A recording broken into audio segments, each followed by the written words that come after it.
Hey champions, this is your Prateek भैया। Class 8 से आप क्लास 9 में आ गए, चिंता करने की एकदम जरूरत नहीं है। तुम्हारे प्रतीक भैया पूरे सेशन में ऐसे ही खड़े रहेंगे और सारी चीजें और सारी जानकारियों को ऐसे ही देते रहेंगे। कोई कॉस्ट नहीं, कोई 1 रुपया नहीं। क्लास 8 से जब क्लास 9 में मूव किए होगे तो किस मेंटेलिटी से? भैया क्लास 8 जैसा ही सब कुछ है? नहीं, इस बार क्लास 9 की चीजें काफी ब्रॉड होने वाली है, क्योंकि सिलेबस भी काफी ज्यादा बड़ा होने वाला है, टॉपिक्स भी काफी ज्यादा ऐड कर दिए गए हैं। क्लास 11 के टॉपिक को उठा के क्लास 9 में लाया गया इस बार। समझ रहे हो बात को? तुम्हारी पूरी बुक चेंज करी गई है, पूरा सिलेबस चेंज करा गया है। तुम्हारे जो सीनियर है, मतलब जो इस बार क्लास 10 में गए, वो काफी मतलब कह सकते हैं काफी नसीब वाले हैं, बट तुम्हारा नसीब फूटा हुआ है। इस बार सारी चीजें काफी अलग तरीके से होने वाली है। तो क्लास 9 एक पूरा साम्राज्य तुम्हें संभालना है। ये तुम्हारे जीवन की एक ऐसी सीढ़ी है, इस सीढ़ी को अगर तुम पार कर गए, इस सीढ़ी को अगर तुम लांग गए, तो काफी अच्छा तुम अपने जीवन में कर पाओगे, अपने जीवन में उखाड़ पाओगे।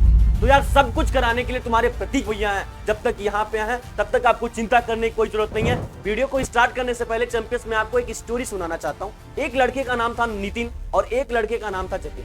नितिन जो था वो एनसीईआरटी को क्लास 9 में काफी फोकस कर रहा था, और जो जतिन था वो एनसीईआरटी के साथ साथ साइड बुक को भी काफी ज्यादा फोकस कर रहा था, और एक तरीके से एक फॉर्मूले के हिसाब से वो मूव कर रहा था। तो तुम क्या एक्सपेक्ट करोगे? भैया क्लास 9 का नितिन टॉपर रहे, जतिन ने, बट ये सरासर गलत हुआ, सरासर उल्टा हुआ। जतिन ने टॉप किया अपने क्लास 9 के एग्जाम। तो वही चीज उसी टॉपिक को लेके क्लास 9 बुक्स को लेके मैंने ये टॉपिक बना रखा है कि तुमको कौन से सब्जेक्ट से कौन सी बुक उठानी है, और एनसीईआरटी ही पढ़नी है या साइड बुक का भी रोल लेना है। भैया मैं तुमको बता दूं, जो चीजें बताऊंगा वो चीजें अगर तुम कर गए, अगर तुम सोचते हो भैया आईटी जेई का टारगेट हमारा, अगर तुम सोच रहे हो भैया हमारा नीट का टारगेट है, तो जो बुक मैं तुमको सॉल्व कराऊंगा इसी बेसिस पे होगा। अगर तुम सोच रहे हो भैया मुझे कुछ और करना है, तो एनसीईआरटी को भी लेके साथ करते मूव करते हैं फर्स्ट स्लाइड पे।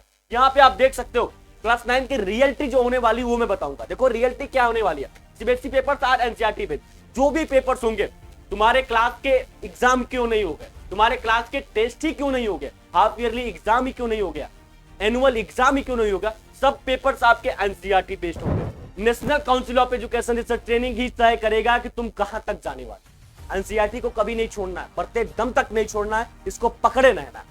उसके बाद मैं बता दूं, रेफरेंस बुक्स आर सप्लीमेंट्री। इसको आप सप्लीमेंट्री के तौर पे लोगे। जो भी रेफरेंस बुक होंगे, focus is equal to concept plus practice. Focus तब बनेगा जब तुम्हारा कॉन्सेप्ट तैयार होगा और साथ साथ में तुम प्रैक्टिस करते हुए चल रहे हो। मान लो तुम्हारे टीचर ने, मान लो नितिन को ही टीचर ने कोई कॉन्सेप्ट पढ़ाया और उस कॉन्सेप्ट पे उसने प्रैक्टिस नहीं करा, तो वो 2 दिन बाद भूल जाने वाला है। और जतिन ने उस कॉन्सेप्ट को पढ़ने के बाद प्रैक्टिस क्वेश्चन भी कराया, तो उसका पूरा फोकस उस पर बना रहेगा, वो कॉन्सेप्ट भी क्लियर रहेगा और प्रैक्टिस भी उसने कर रहा है, तो उसका सिलेक्शन पक्का है। तो आपको ये सब चीजें रूल अपनाते हुए चलना है। नेक्स्ट स्लाइड पे अपन अगर मूव करेंगे तो यहाँ पे आप देख सकते हो मैथमेटिक्स की बात करेंगे। किसकी बात करेंगे? मैथमेटिक्स की बात करेंगे। मैथमेटिक्स में आपको क्या करना है? एनसीईआरटी प्लस एग्जाम्पलर को तो साथ लेके चलना है। ये मेन प्रायोरिटी है माईजान, ये मेन प्रायोरिटी है तुम्हारा। NCERT plus exemplar main priority में रखेंगे। साथ ही साथ अगर साइड बुक की बात करें, जैसे मान लो तुम्हारा आईटी जेई का टारगेट है, भैया हमें आईटी जेई निकालना है, भैया हमें एनडीए निकालना है, भैया हमें एसएससी में सिलेक्शन पाना है, तो यहीं से शुरुआत करो,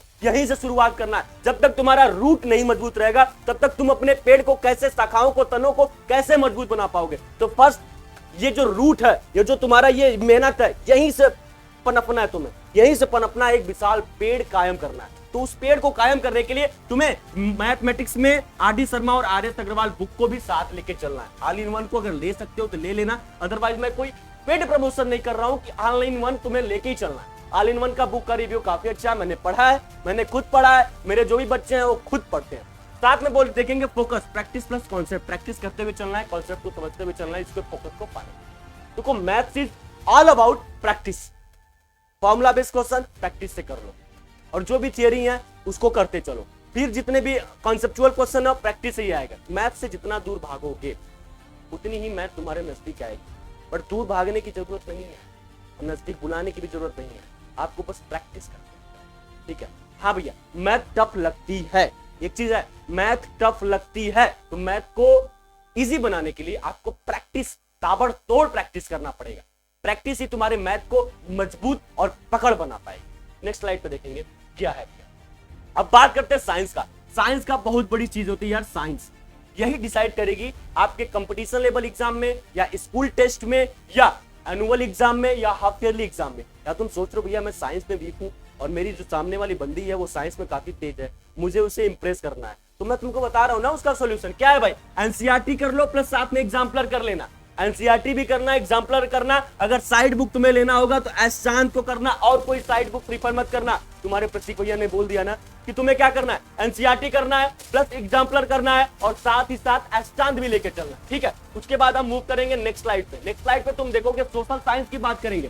सोशल साइंस एक ऐसा सब्जेक्ट होता है मेरी जान जो तुम्हारे एनुअल के एग्जाम में, जो तुम्हारे हाफ ईयरली के एग्जाम में तुम्हारे रैंक को यहां से यहां तक लाता है। सोशल साइंस हो गया, इंग्लिश हो गया, हिंदी हो गया, 3 ऐसे मेजर सब्जेक्ट्स होते हैं जो तुम्हारे एनुअल के एग्जाम को, जो तुम्हारे हाफ ईयरली के एग्जाम को, जो तुम्हारे स्कूल के टेस्ट को, और जो लड़की जो तुम कह रहे हो ना भैया वो लड़की काफी तेज है, उसको भी इंप्रेस करने में ये सब्जेक्ट काफी साथ। इंप्रेस तब होगी जब तुम क्लास में टॉप करोगे, इंप्रेस तब होगी जब तुम्हारी मार्क्स काफी, इंप्रेस तब होगी जब सारे टीचर पूरे स्कूल के सामने तुम्हारी वाहवाही कर।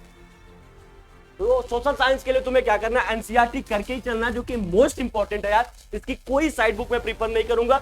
अगर इन केस तुम चाहते हो भैया मुझे और कुछ जानकारी चाहिए तो अरिहंत का ऑल इन वन ले लेना। ये कोई पेड प्रमोशन नहीं है, 1 रुपया भी मैं नहीं ले रहा, ठीक है, कि भैया पेड प्रमोशन करके चलेंगे, ऐसा कुछ नहीं, ठीक है। तो ये सब चीजें तुम्हें करते हुए चलना। नेक्स्ट स्लाइड पे हम मूव करेंगे भैया इंग्लिश की बात। Hi hi, this is the one of the my favourite subject.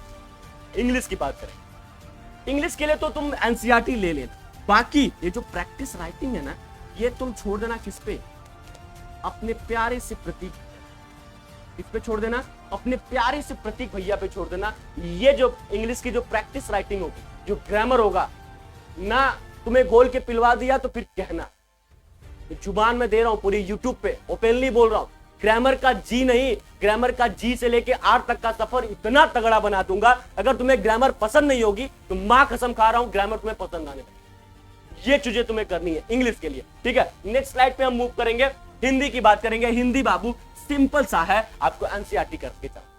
Hindi बहुत ज्यादा टफ नहीं होता है। हिंदी मैंने बोला ना कि हिंदी, एसएसटी, इंग्लिश, 3 ऐसे मेजर सब्जेक्ट्स होते हैं जो आपके सिलेबस में आपके रैंक को बूस्ट करते हैं, ठीक है। ये आपको करते हैं, तुम्हारी रैंकिंग यहां से लेके इस पेन की नोक तक लाएंगे। कौन सा सब्जेक्ट, इंग्लिश हो गए भैया, हिंदी हो गए भैया, सोशल साइंस हो गए, 3 ऐसे सब्जेक्ट्स होते हैं। नेक्स्ट स्लाइड पे देखेंगे बाबू क्या है कॉमन मिस्टेक जो तुम अपने प्रिपरेशन के दौरान करते हो। और इस बार क्लास 9 तो काफी बिल्ड होने वाला, इस बार क्लास 9 तो काफी मतलब सिलेबस ब्रॉड होने वाला, सिलेबस काफी लंबा होने वाला। तो क्या क्या मिस्टेक तुम करोगे, जैसे क्या करते हो तो भैया बहुत जल्दबाजी में मेरे पास पैसे ही पैसे हैं, पापा ने दे दिया, ले बेटा 5000 रुपया, 5000 रुपया ले और जो बुक लेना है लो। तुम जाओगे एनसीईआरटी ले लिए, एहसान ले लिए, एजुकेट ले लिए, ओसवाल ले लिए, अरिहंत ले लिए, कुछ भी ले लिए, कुछ भी सब मचा दिए, घर में लाके लाइब्रेरी बना दिए। अरे ऐसा नहीं कर, सारी बुक्स आपको नहीं लेनी है, जो जो मैंने बोला है वही आपको कर। Ignoring NCERT. हाँ भैया एनसीईआरटी की जो लैंग्वेज होती है तुमको भी नहीं समझ में आती है क्या, आप कमेंट करना कि एनसीईआरटी की जो लैंग्वेज होती है आपको समझ में आती नहीं समझ में आती। तो एनसीईआरटी की लैंग्वेज समझने के लिए मैं एक वीडियो बना दूंगा, बट आपको एनसीईआरटी को इग्नोर नहीं करना है मेरी जान, आपको एनसीईआरटी को इग्नोर नहीं करना है बाबू, ठीक है। एनसीईआरटी को साथ में लेके चलना, अपने साए की तरह। कहीं भी जाओ, घूमते हुए जाओ, एनसीईआरटी को लेके, सुबह कहीं जाओ एनसीईआरटी को लेके जाओ, बाहर कहीं जाओ एनसीईआरटी को लेके जाओ, नानी के यहाँ जाओ एनसीईआरटी को लेके जाओ, टहलने जाओ एनसीईआरटी को लेके जाओ। मतलब NCERT will be first priority in your class 9। NCERT ही तुम्हारा डिसीजन लेगा, एनसीईआरटी ही तुम्हारे कैरियर को बिल्ड करेगा, एनसीईआरटी ही तुम्हें यहां से उठा के यहां, एनसीईआरटी आपको फर्स्ट प्रायोरिटी में देना है। नो पीवाईक्यूज प्रैक्टिस है, देखो लास्ट 10 इयर्स के मैं पीवाईक्यूज तो देता हूं, जो कि फ्री ऑफ कॉस्ट देता हूं। अगर तुम पीवाईक्यूज प्रैक्टिस नहीं करोगे तो जो नीचे वाला पॉइंट, अगर तुम पीवाईक्यूज प्रैक्टिस नहीं करोगे तो अब तुम अपने जीवन में कुछ उखाड़ नहीं पाओगे। साफ साफ भाषा में, एग्रेसिवनेस में बात कर रहा हूं मैं कि अगर तू पीवाईक्यू नहीं किया तो अपने जीवन में तो कुछ नहीं कर पाएगा भाई। पीवाईक्यूज को भी रखना है, पीवाईक्यूज को प्रैक्टिस करते हुए चलना है। पीवाईक्यूज का मेन रोल होता है हमारे एग्जाम, किसी भी एग्जाम की बात कर रहा हूं, ये नहीं कि मैं क्लास 9 की बात कर रहा हूं, क्लास 9, 10, 11, 12, एसएससी, जेईई, नीट, फलाना ढमकाना, all the thing PYQs main priority होनी चाहिए, ठीक है। नेक्स्ट स्लाइड पे हमें तो नहीं लग रहा है कुछ है, बाकी देखें तो बेस्ट स्ट्रेटजी तुम्हारी क्या होने वाली। लो भाई ये भी बना दिया मैंने, एनसीईआरटी करना है, साथ ही साथ एग्जाम्पलर करना है, साथ ही साथ एक रेफरेंस बुक, सिर्फ एक यहां पे देख रहा हूं, एनसीईआरटी करना है, एग्जाम्पलर करना है और एक रेफरेंस बुक लेके चलना है, सिर्फ एक रेफरेंस बुक। पीवाईक्यूज को सॉल्व करना है, रिवाइज मल्टीपल टाइम्स, और जितना टाइम तुम रिवाइज कर सकते हो, जितनी टाइम तुम रिवाइज कर सकते हो उतने टाइम तुम रिवाइज करते हुए चलना। बाकी क्लास 9 की पूरी जिम्मेदारी तुम्हारे प्रतीक भैया ने उठा रखी है, कोई ऐसा नहीं है जो इस चीज को होने से रोक दे। हमारी पूरी IITian टीम, आपके आर्यन जी, मतलब हमारे आर्यन सर, आलोक सर, प्रतीक भैया, सब लोग अवेलेबल है 24/7 तुम्हारे लिए, क्लास 9th के लिए, क्लास 10th के लिए। सब कुछ करेंगे, बिल्कुल फ्री ऑफ कॉस्ट करेंगे, एकदम चिंता करने की जरूरत नहीं है। We are always with you. हाँ, एक चीज मैं कहना चाहता हूँ, कह दो